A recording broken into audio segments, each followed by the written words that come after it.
All right, screen आ रही है मेरी? Yes. चलो, so last time we talked about like we had an introductory session, right? तो उसके अंदर हमने कुछ चीज़ों के बारे में डिस्कशन की थी रिगार्डिंग द बेसिक्स कि कंपैरेटिव प्रोग्रामिंग है क्या और उसमें हम करते क्या हैं basically. So we talked about the reasons for you to do comparative programming.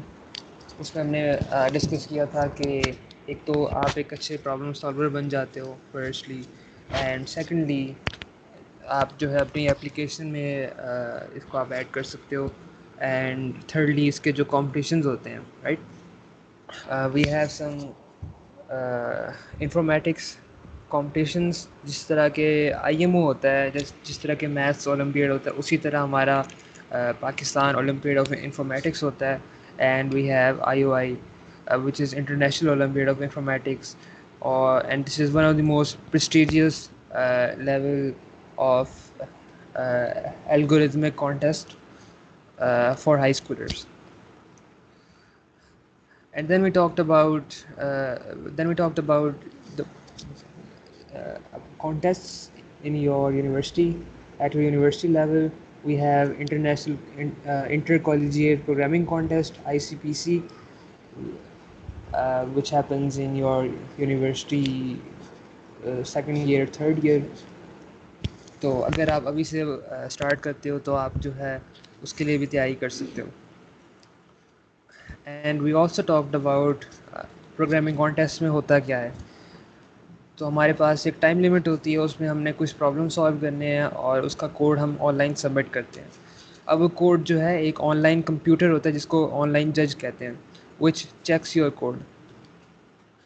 तो that is how a programming contest works. उसके अंदर अगर आपका सोल्यूशन करेक्ट होता है it will accept your code, otherwise it will tell you कि आपका जो कोड है उसमें प्रॉब्लम है. एंड उसके बाद हमने बात की थी कि प्रोग्रामिंग कॉन्टेस्ट जीतते किस तरह हैं. उसके अंदर हमने प्रॉब्लम को सही तरह पढ़ना है. We have to build our intuition. And intuition किस तरह बिल्ड करते हैं? Intuition is build through your practice. You have to solve hundreds and hundreds of problems, and then you come to a point that you can intuitively guess, you can make a right guess when you are approaching some sort of problem. And that is how you improve in your competitive programming. And basically this is the same as interview prep. When you are preparing for your coding interviews and when you are going to apply for coding jobs, etc., you will also have to like build your intuition in that case as well. फिर हमने बात की थी road map की, कि road map में क्या होगा. रोड मैप में हम बेसिक समझेंगे C++ की, यानी कि हम समझेंगे कि उसके अंदर हमने इनपुट आउटपुट किस तरह लेनी है, फॉर लूप्स किस तरह लगाने हैं, इस तरह की छोटी मोटी दो चार चीज़ें हैं वो हम सीख लेंगे. And then we will also understand some theory. So I can say कि we have two parts here. First is the theory part, and the second is our practical. Technically practical कहना तो नहीं चाहिए, but it is sort of a practical. So basically we are going to understand some fundamental concepts जो कि आपको समझना बहुत ज़रूरी है when you are going to approach some sort of problem. और उस थ्योरी को समझने के बाद आपने उसको प्रैक्टिकली अप्लाई करना है. You have to apply that practically in your programming language. तो हम जब इसको स्टार्ट करेंगे so we will go back and forth. पहले हम कुछ थ्योरी पर करेंगे कवर, और फिर उसके बाद हम प्रैक्टिकल करेंगे, यानी कि हम कोड लिखना स्टार्ट करेंगे, ठीक है. और फिर कोड लिखेंगे, फिर हम कुछ थ्योरी पढ़ेंगे कि कंपैरेटिव प्रोग्रामिंग की हमने जो बेसिक्स हैं उसमें क्या क्या और चीज़ें कवर होनी है. बैक एंड फोर्थ हम इस तरह करेंगे, ठीक है. And that is how we are going to start off. उसके बाद जब हमारे पास बेसिक्स बन जाएंगी, हम इसकी जो फंडामेंटल थ्योरी है वो अंडरस्टैंड कर लेंगे, then we will start our data structures and algorithms. Basically we're going to start learning about new data structures. Some of them are covered in your O level, A level computer science. तो जिस तरह हमने उसमें पढ़ा था, link list पढ़ा था, stack पढ़े थे, क्यूज पढ़े थे, etcetera. So stuff like that वो हम सीखेंगे कि सी प्लस प्लस की एक लाइब्रेरी है जिसको हम एस टी एल कहते हैं, स्टैंडर्ड टेम्पलेट लाइब्रेरी, एंड उसके थ्रू हम जो है उसको इम्प्लीमेंट करेंगे. And again we are going to do all of this and simultaneously practice problems. Okay, यानी कि हम कुछ थ्योरी पढ़ेंगे, फिर उसको हम कोड लिखेंगे, and we are going to solve a couple of problems, solve some problems. यानी कि for example मैंने कोई नया स्किल सीखा, right? I have learned some new sort of data structure.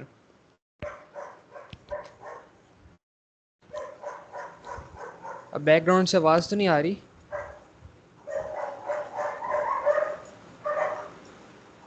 Hello.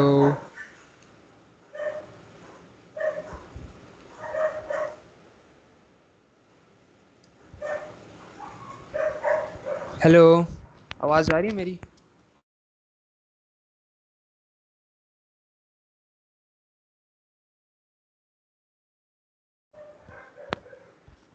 Mic की आवाज़ आ रही है मेरी? हेलो. यस. चलो सही है. सो मैं जो है अभी ना basically I am doing a sort of recap. हम बेसिकली पीछे से जो हमने चीज़ें की थी cover, I am just going through one of them, क्योंकि ऑलमोस्ट वीक हो गया हमें किए हुए. सो हमने जो है पहले कुछ चीज़ें पढ़ेंगे, थ्योरी स्टार्ट करेंगे, फिर उसके बाद कुछ कोड लिखेंगे, फिर उस पर प्रैक्टिस करेंगे, फिर हमारी जब प्रैक्टिस रीज़नेबल हो जाएगी फिर हम थ्योरी स्टार्ट करेंगे, फिर कोड करेंगे, फिर प्रॉब्लम सॉल्व करेंगे, और ये जो साइकिल है चलता रहेगा, राइट? तो मूविंग ऑन, हमने जो है फिर बेसिक स्टार्ट कर दी थी एल्गोरिदम की, and this was the theory part, right? तो एल्गोरिदम में क्या था? It consisted of some statements, उसके अंदर हमारी इनपुट थी और एक आउटपुट होती है. और एल्गोरिदम जो बेसिकली इटसेल्फ है, it's a series of instructions. So it takes an input, उसको प्रोसेस करेगा, उसके ऊपर कोई इंस्ट्रक्शंस एग्जीक्यूट करेंगे, उससे हमें एक आउटपुट मिलेगी, और वो जो आउटपुट है वो हमारा आंसर है. तो बेसिक्स क्या थी एल्गोरिदम्स की? These were like in competitive programming हमने जो है बेसिकली इंस्ट्रक्शंस लिखनी है, we have to design an algorithm, और उसको हमने उसके ऊपर लिमिट्स अप्लाई करनी है. यानी कि उसके ऊपर जो कंस्ट्रेंट्स हैं टाइम के और मेमोरी के, उसको सेटिस्फाई करना है. सो लेट्स से हमारे पास कोई प्रॉब्लम है कोडिंग का, तो उसके साथ हमें एक लिमिट मिलेगी.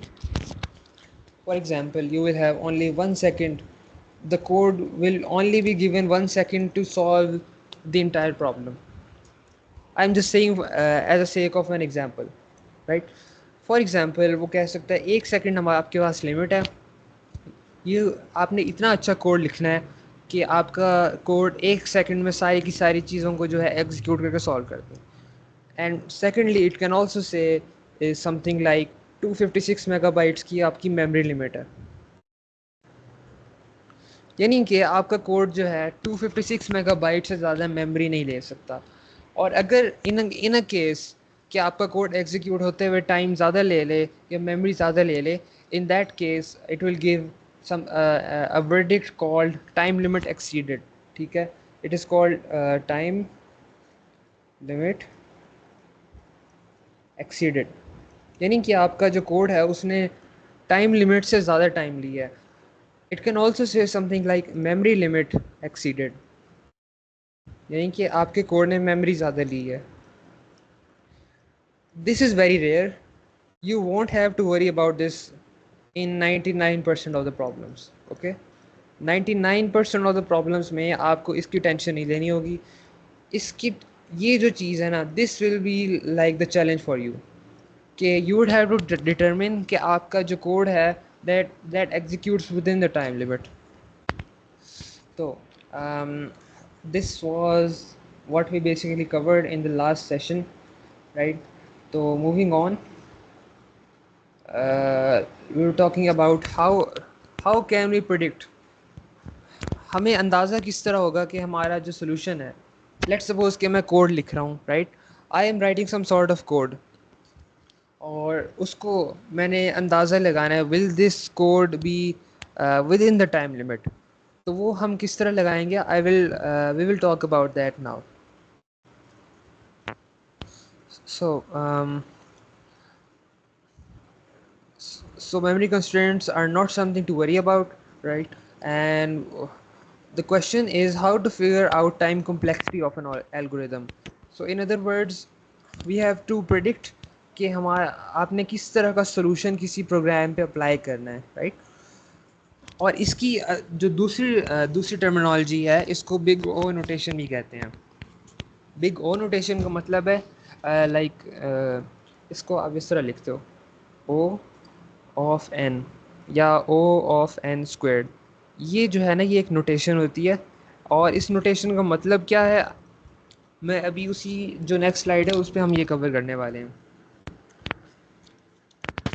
यानी कि आपने, इन अदर वर्ड्स, आपने इस चीज़ का अंदाज़ा लगाना है कि आपका कोड कितना स्लो चलेगा एज डेटा ग्रोज। यानी कि आपके पास अगर लेट से बहुत बड़ा इनपुट है, बहुत बड़ी इनपुट है, राइट, इनपुट में आपका जो है लार्ज साइज़ है, लार्ज साइज़ की इनपुट है। लार्ज साइज़ इनपुट का मतलब है कि कुछ कोड टाइम ज़्यादा लेगा, है ना, algorithm will take more time.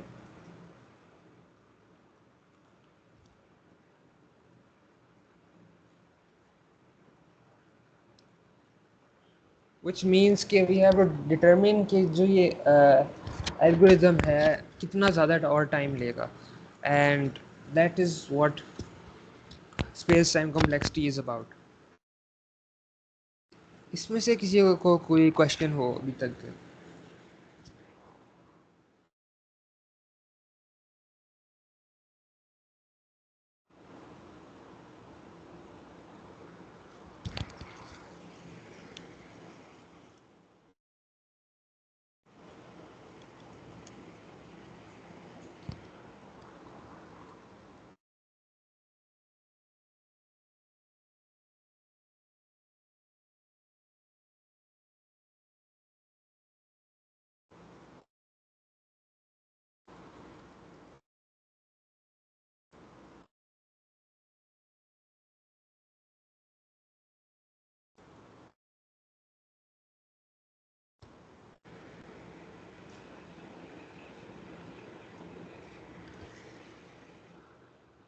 All right, so moving on, I don't think किसी का अभी तक इसमें से कोई क्वेश्चन है। तो basically we were talking about आपका कोड जो है, how are we going to predict कि हमारा कोड टाइम लिमिट में आएगा कि नहीं आएगा। So let's talk about some theory, right, regarding this. पहले हम इसकी थ्योरी कवर करेंगे, उसके बाद we will write some code for it. तो we will start with some big O notation, and let's say कि हम एक लूप लगाते हैं, right. I am starting from pseudo code. Pseudo code सबसे पहले देख लेते हैं।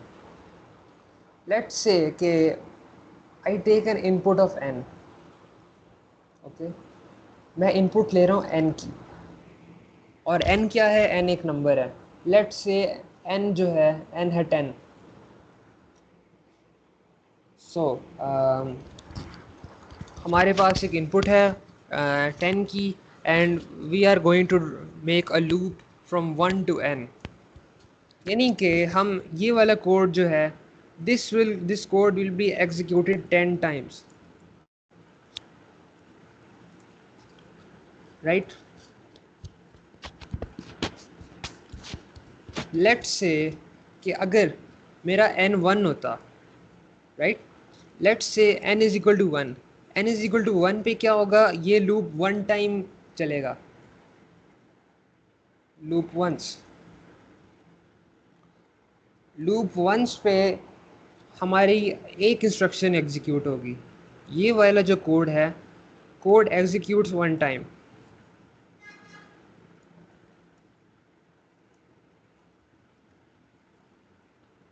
अगर ये वाला कोड एक टाइम एग्जीक्यूट होता है, तो इसका मतलब है कि हमारा कितना टाइम लगेगा कोड एग्जीक्यूट होने में।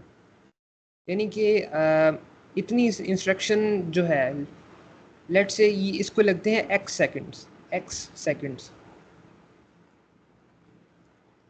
अगर कोड ये वाला वन टाइम एग्जीक्यूट होगा तो टाइम कितना लगेगा? टाइम लगेगा 1 x सेकंड।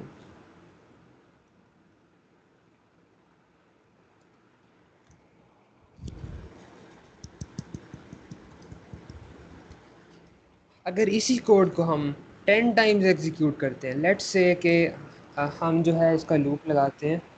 अ, तो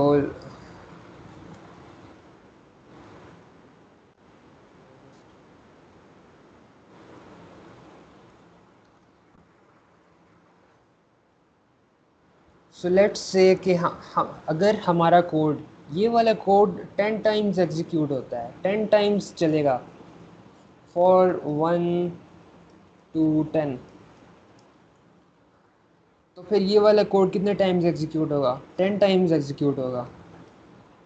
कोड एग्जीक्यूटेड फॉर 10 टाइम्स।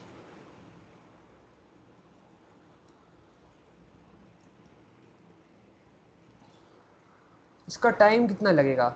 अगर एक टाइम अगर ये वाला कोड एक टाइम एग्जीक्यूट होता है, उसके लिए x सेकंड्स लगते हैं।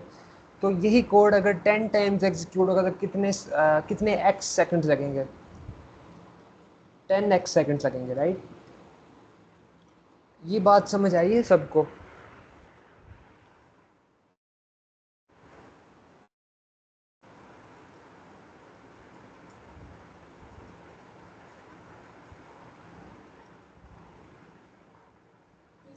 Yes. ऑलराइट। सो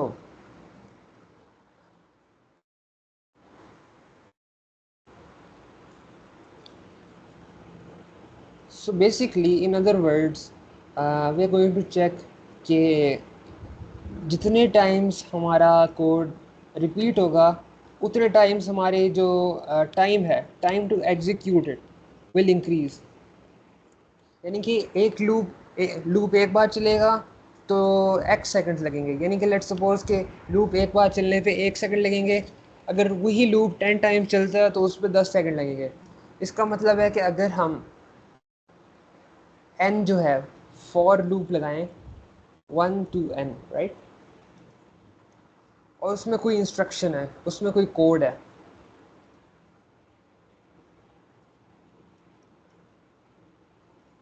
ये कोड है।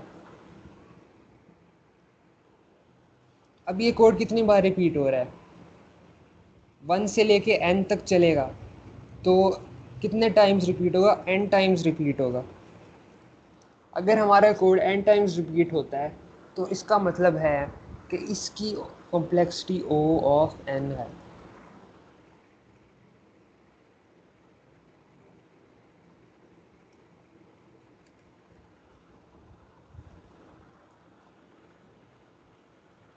इस बात की समझ आई सबको?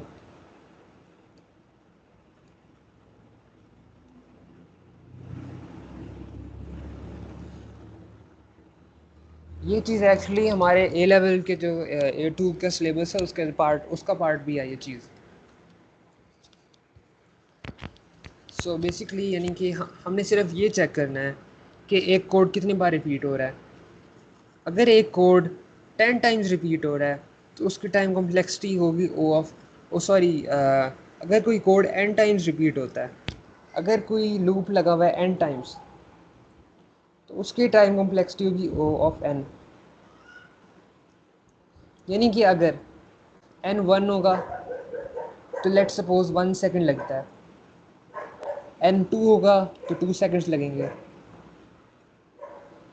n अगर 10 होगा तो 10 सेकंड्स लगेंगे, और अगर n 100 होगा तो 100 सेकंड लगेंगे। So this is the relation. ये हमारा जो रिलेशन है ना, कि size of the input size और उसका जो time taken to execute this algorithm with respect to the input size, वो चीज़ जो है वो हमारा रिलेशन क्या है? वो हमारा रिलेशन लीनियर है कि जिस तरह ये बढ़ेगा उसी रेट के साथ ये बढ़ रहा है। तो इसका अगर हम एक ग्राफ प्लॉट करें इस तरह करके, यानी कि साइज ऑफ डेटा और टाइम टेकन, तो इसका ग्राफ किस तरह होगा? इसका ग्राफ की शेप किस तरह होगी? लीनियर होगा या क्वाड्रेटिक होगा या किस तरह का होगा? कर्व्ड होगा या स्ट्रेट होगा? Straight line. हाँ exactly, because there is a linear relation कि अगर n टाइम्स कोड एग्जीक्यूट हो रहा है तो हमारी जो time complexity O of n है, which means we have a linear relation, तो इसका ग्राफ इस तरह का लगेगा, right? How much code slows as data grows, यानी कि जिस तरह हमारा डेटा ग्रो कर रहा है तो कोड कितना स्लो होगा, किस रेट के साथ स्लो होगा? लीनियरली स्लो होगा, राइट? तो ये इसकी जो है पाइथन में आप इस तरह लिखते हो इसको, पाइथन में इस तरह का होगा लूप इसका, और सी प्लस प्लस में इस तरह का लूप होता है। और if you are unfamiliar with this construct, we will do this in our next session, right? So ये थी हमारी ओ ऑफ एन।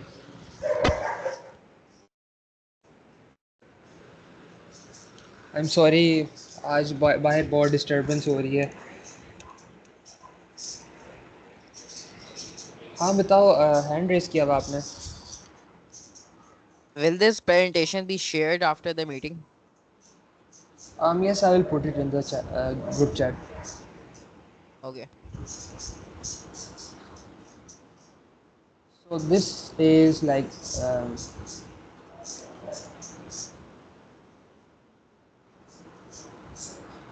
आपने जो है ना, आई वुड से कि एक चीज़ आपने याद रखनी है, वन रूल आपने याद रखना है।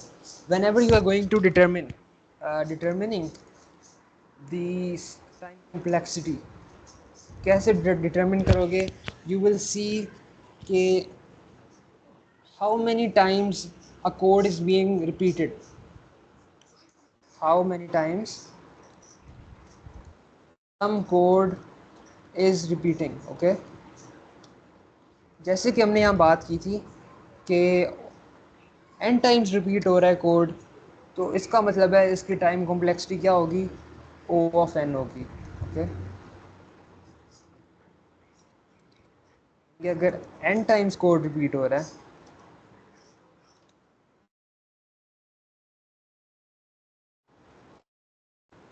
इसका मतलब है किसकी टाइम कॉम्प्लेक्सिटी क्या है? O of n।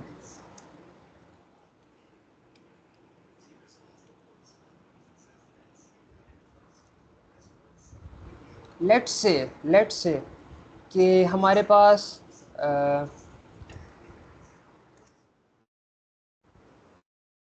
कोई नंबर था, राइट? हमने लिया इनपुट n का, राइट? इनपुट लिया हमने n का, n is an integer, and we output n+4।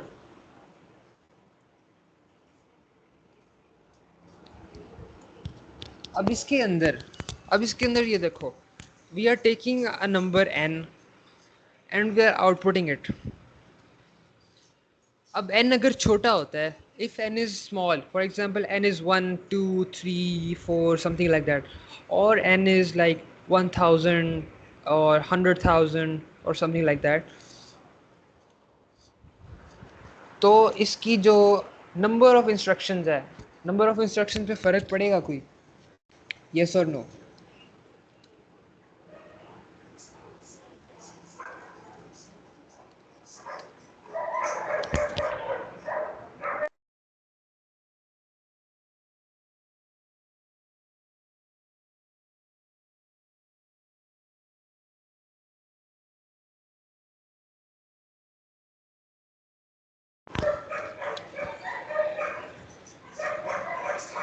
Sorry, आज बहुत ज़्यादा बाहर डिस्टर्बेंस है। ये ना विंडोज़ बंद कर दो, विंडोज़ बंद करो इसकी। हाँ यू आर राइट, कोड जो है, इसमें कोड कितनी बार रिपीट हो रहा है? इसमें लूप हो रहा है कोई कोड? इसमें कोड लूप नहीं हो रहा, ठीक है? Code is not looping, is not looping n times, या code is not repeating n times. Repeating अच्छा वर्ड है. अगर कोड रिपीट नहीं हो रहा तो इसका क्या मतलब है कि एक ही बार एक इंस्ट्रक्शन एग्जीक्यूट होगी regardless of the size of the number, regardless of the size of input, the total number of instructions executed is a fixed number, right? यानी कि इस एल्गोरिदम को कोई फ़र्क नहीं पड़ता कि आप इसको जितनी बड़ी इनपुट दे दो, इसने एक फ़िक्स नंबर ऑफ इंस्ट्रक्शंस करनी है. कि हो सकता है कोई एल्गोरिदम हो हमारे पास जो सिर्फ जो करी सिर्फ 10 इंस्ट्रक्शंस, या कोई एल्गोरिदम हो जो करे ही सिर्फ like 50 instructions regardless of the size of the input. यानी कि एज इनपुट इंक्रीजेस जो हमारे इंस्ट्रक्शंस एग्जीक्यूटेड हैं वो कांस्टेंट रहे. यानी कि कांस्टेंट रिलेशन. हमने पहले लीनियर रिलेशन बात की थी ना कि जैसे जैसे हमारी इनपुट साइज बढ़ रहा है तो जो हमारी नंबर ऑफ इंस्ट्रक्शंस एग्जीक्यूटेड है वो बढ़ता जा रहा है. लेकिन अब हम क्या बात कर रहे हैं, अब हम ये बात कर रहे हैं कि जैसे जैसे हमारा इनपुट साइज बढ़ रहा है हमने जो नंबर ऑफ इंस्ट्रक्शंस लिखी हैं वो कांस्टेंट रहेंगी. यानी कि अगर मैं 10,000 की इनपुट देता हूँ या 10 की देता हूँ या 50 की देता हूँ, so the number of instructions being executed will be fixed. उसका जो है उस पर कोई असर नहीं होगा of the size of the input. तो in that scenario we will call that constant time relation.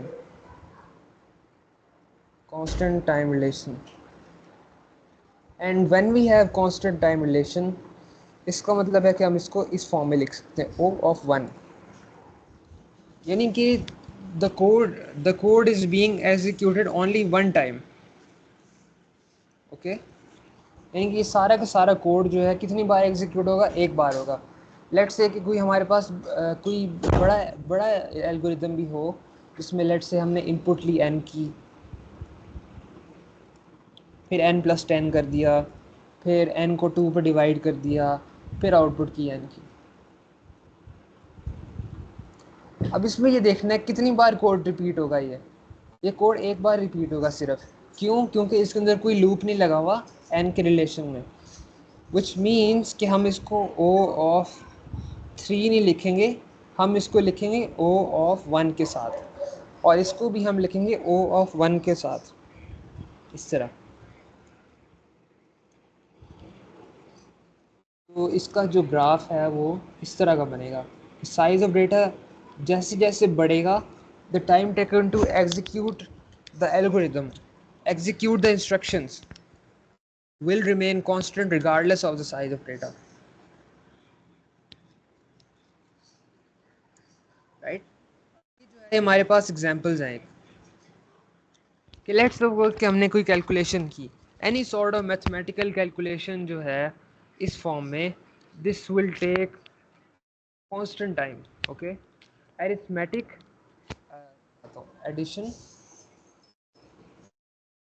Addition subtraction, ठीक है, एंड मल्टीप्लिकेशन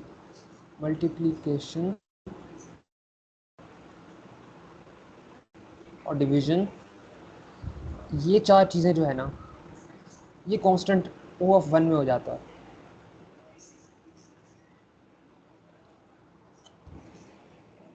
राइट? आप कहोगे कि इन सारों के ऊपर कांस्टेंट टाइम किस तरह लगेगा. सो बेसिकली इसमें कोई कोड रिपीट नहीं होगा. So that is the reason कि जो है this will happen in like a constant time. I hope it is clear. इसमें से कोई क्वेश्चन हो?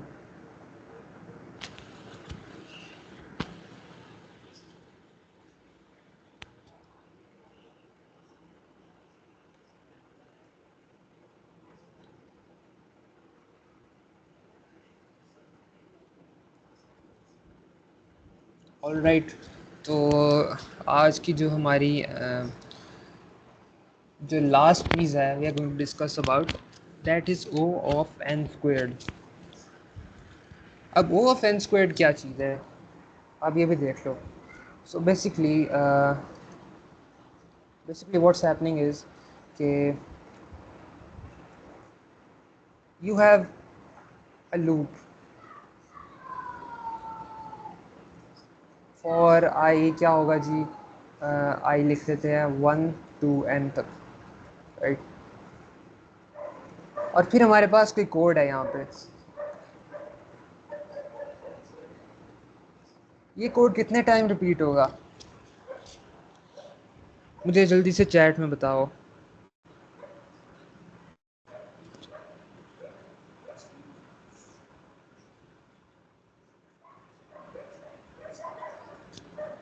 This code will basically repeat for n times, right? ये कोड जो है ये n टाइम्स रिपीट होगा, ये वाली चीज़ n टाइम्स एग्जीक्यूट होगी, ये वाली इंस्ट्रक्शन n टाइम्स एग्जीक्यूट होगी, विच मीन्स इसकी time complexity O of n है।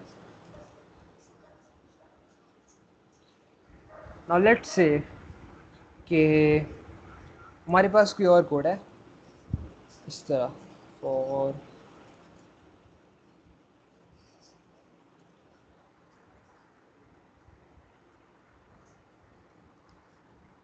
तो ये तो अंडरस्टूड बात है ना कि ये चीज़ n टाइम्स रिपीट होगी, राइट। अब ये चीज़, जिस चीज़ ने n टाइम्स रिपीट होना है फॉर जे, अब वो भी n टाइम्स रिपीट हो तो क्या होगा, अब इसके अंदर भी ये भी n टाइम्स रिपीट हो रहा है, ये बाहर वाली चीज़ n टाइम्स रिपीट हो रही है, यानी कि एक बार ही स्टार्ट होगी तो उसके अंदर वाला कोड जो है n टाइम्स एग्जीक्यूट होगा, एक बार स्टार्ट होगा तो ये n टाइम्स, फिर दूसरी बार फिर अंदर वाला कोड क्या होगा, n टाइम्स ये वाला कोड एग्जीक्यूट होगा, फिर तीसरी बार फिर ये n टाइम्स एग्जीक्यूट होगा, यानी कि करते करते ही जब i n तक पहुंचेगा तब भी अंदर वाला कोड n टाइम्स एग्जीक्यूट होगा। तो बेसिकली बाहर का लूप n है और अंदर का लूप भी n है, तो इसका मतलब है कि इसकी कॉम्प्लेक्सिटी है O ऑफ n स्क्वेयर्ड, अंदर का code n square times repeat होगा, राइट। समझ आइए इस बात की, Yes. चलो बहुत अच्छी बात है फिर। सो that is what basically O of n squared is about. तो लेट्स सपोज कि इसके अंदर भी लूप चल पड़े, लेट्स से कि बाहर वाला लूप n टाइम्स एग्जीक्यूट हो रहा है, बाहर वाला लूप n टाइम्स हो रहा है, अंदर वाला लूप n टाइम्स हो रहा है, उसके अंदर वाला लूप भी n टाइम्स हो रहा है, इन that scenario O of n times n यानी कि O ऑफ n क्यूब हो जाएगा।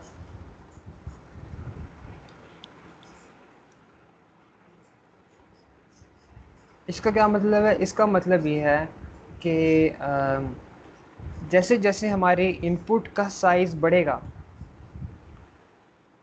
तो n क्यूब यानी कि उस यानी कि जो इनपुट का जो उसका जो time taken to execute those instructions है वो वो क्यूब के फैक्टर से इंक्रीज करेगा, यानी कि something along the lines y is equal to x cube, right. इस तरह का ग्राफ बनेगा इसका, और ये जो है ना ये चीज़, this will be very rare, ये बहुत रेयर चीज़ है, and you won't have to worry about this at all, usually you would have to worry about this thing. तो फिलहाल हम इसको, इस बात को इग्नोर कर लेते हैं, and we will talk about this now. तो as your size of data grows, as size of input grows, the time taken to execute the algorithm will increase uh, with the factor of squared, basically y is equal to x squared की form में increase करेगा data, right. तो इसकी जो shape है वो would be something like this, यानी कि as the size of data grows हमारा जो time taken to execute this instruction will increase drastically. Let's say कि पहले मेरा 1 था, देखो ये लूप है बाहर वाला और ये अंदर वाला लूप है, ये n टाइम्स हो रहा है, अंदर वाला लूप n टाइम्स हो रहा है। लेट्स से 1 पे क्या होगा, 1 पे ये वाला कोड कितनी बार एग्जीक्यूट होगा, बाहर वाला लूप 1 टाइम्स चलेगा, अंदर वाला लूप कितना टाइम चलेगा, वो भी 1 टाइम चलेगा, राइट। इस पे जो है 1 इंस्ट्रक्शन एग्जीक्यूट होगी। लेट्स से कि हमारा n इज इक्वल टू 2 है, तो बाहर वाला लूप 2 टाइम्स चलेगा, बाहर वाला लूप 2 टाइम्स चलेगा, पहली बार और दूसरी बार। पहली बार कितनी इंस्ट्रक्शन अंदर वाले लूप में एग्जीक्यूट होंगी, ये भी 2 टाइम्स चलेगा। इसका मतलब है कि अंदर वाला लूप पहली बार भी 2 टाइम्स चलेगा, फिर दोबारा स्टार्ट होगा, फिर अंदर वाला लूप 2 टाइम्स चलेगा, यानी कि this will become 2 into 2 is equal to 4, right. अगर n हमारा 2 है तो 4 इंस्ट्रक्शन एग्जीक्यूट हो रही है हमारी, 4 बार इंस्ट्रक्शन एग्जीक्यूट होगी। एंड लेट्स से अगर हमारा n फर्स्ट करो 100 हो, तो इसका मतलब है कि 100 स्क्वायर के फैक्टर से, राइट, 100 स्क्वायर के फैक्टर से, यानी कि 100 दिस विल बिकम 10,000 इंस्ट्रक्शंस।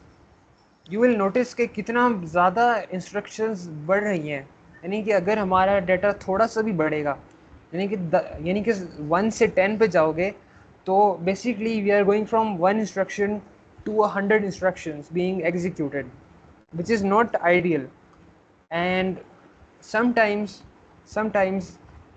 ये काम करता है, and sometimes this type of structure does not work, okay.